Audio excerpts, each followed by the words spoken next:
All right, so we showed up today, got this thing cleaned off, and that's what it was starting to look like. I just put a coat of sealer on there, and you can do different stuff with it, but this one's gonna be a wet look.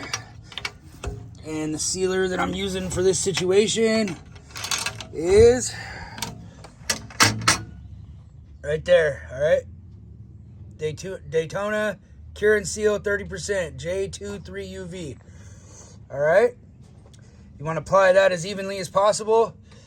And if you see any kind of pooling or anything, then you want to go ahead and roll that out or brush it out. Otherwise, it'll leave little blotches where it'll be like super shiny on certain parts and then not shiny on other parts.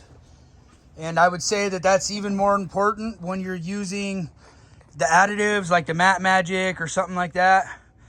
I've done it before, and it just, where it was pooling, it left like a couple really, really shiny spots where the rest was all dull and grippy, versus the spots that was pooling was very shiny and slippery. So definitely roll it out, get it even as possible. Don't let the stuff sit too long. If I was to roll this edge and then let it sit and then roll that edge, you might end up seeing a line from where it absorbs more here and not as much there.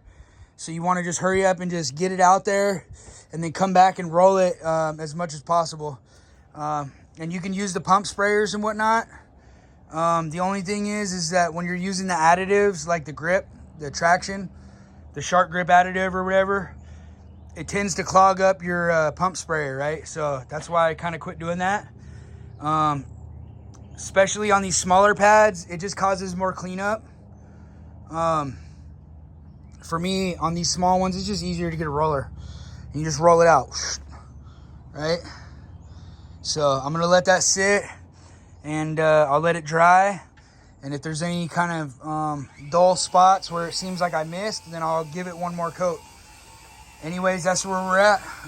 You can kind of see the highlights now, where there's some darks versus some lights in there just for some contrast.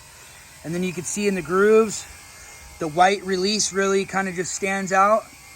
Gives it like a third dimension kind of, you know, even though it's three-dimensional anyways because the print, but it really kind of makes that pop, right? It's like a highlighter.